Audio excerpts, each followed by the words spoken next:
Alors bonjour à tous, on est aujourd'hui au Salon du Livre à Chazé d'Azergues pour cette nouvelle édition 2025 et j'ai la joie d'interviewer Antonietta De Marco qui est une autrice qui a une vie passionnante et qui sort aujourd'hui son nouveau livre. Alors qui es-tu ? Bonjour, donc oui effectivement, mon nom d'autrice c'est Antonietta De Marco, mais mon nom c'est Antonietta Mendez. Alors qui je suis je suis quelqu'un qui effectivement a eu une carrière un peu diversifiée puisqu'après des études à Sciences Po Lyon, j'ai intégré la fonction publique, l'éducation nationale où j'ai dirigé des directions importantes comme les enseignants, ensuite les examens et concours, et puis j'ai eu la grande opportunité et la grande chance d'être nommée directrice générale de l'ENSAT, l'École nationale des arts et techniques du théâtre, où j'ai fait 12 ans. Bon, c'était pas du travail, c'était vraiment de l'accompagnement d'artistes, d'accompagnement d'étudiants à cette vie artistique. Et ça a nourri en fait mon envie d'écrire que j'avais depuis très longtemps, et il a fallu que j'attende effectivement d'avoir plus de temps en dehors de ma vie professionnelle pour écrire ce premier roman, donc qui s'appelle Frida, affaires classées. Frida parce qu'évidemment je fais référence à Frida Kahlo, et affaires classées parce que j'ai quand même un cursus universitaire juridique et que je voulais mêler une affaire dans ce roman, dans une histoire romanesque, un peu de judiciaire pour donner du punch à mon roman.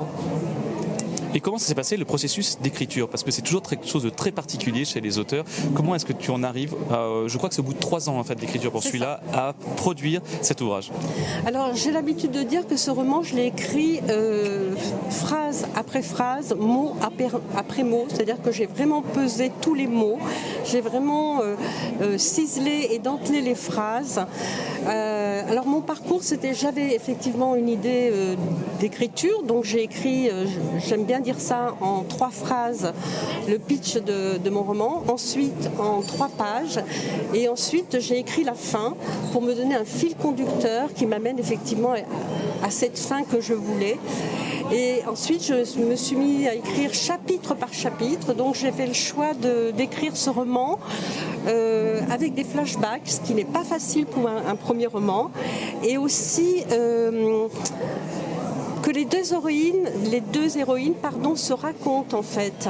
Et j'ai trouvé ça très intéressant, et du coup ça donne au roman une cadence rythmée qui en général accompagne le lecteur, et en fait il a envie d'aller connaître la suite, et du côté de Frida et du côté d'Esther, puisqu'Esther est ma deuxième héroïne. Et je suppose que tu attends impatiemment les retours publics, savoir ce que les gens en ont pensé aussi, parce que ça joue en tant qu'auteur, je pense, d'avoir cette idée de savoir comment ton roman qui t'a échappé, parce que maintenant c'est bon, il est écrit, est perçu par le public. Alors ça c'est un moment très délicat, mais je pense que pour tous les auteurs, de livrer effectivement ce roman au public. Alors mes premiers publics, ça a été mes proches, mon éditrice que je vais quand même nommer, Galatea Courbet, des éditions Green Codex, qui est une artiste qui touche un peu à tout, et l'écriture ça la parle, notamment dans cette histoire dont je disais qu'il fallait ciseler les phrases et ciseler les mots. Et ensuite, quand le roman est sorti, eh bien finalement j'étais contente.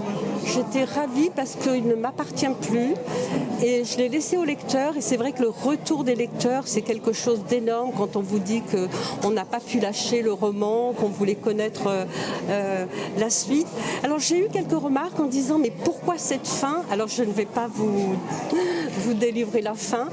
Et j'ai eu beaucoup de questions sur cette fin. Et j'ai cette petite phrase un peu d'humour qui dit finalement je suis l'auteur, donc j'ai donné la fin que je voulais donner à mon histoire. Mais j'ai donné aussi cette fin parce que j'envisage peut-être de faire une suite à ce roman. Je te remercie beaucoup, c'est très intéressant. Merci à vous. Merci. Merci beaucoup.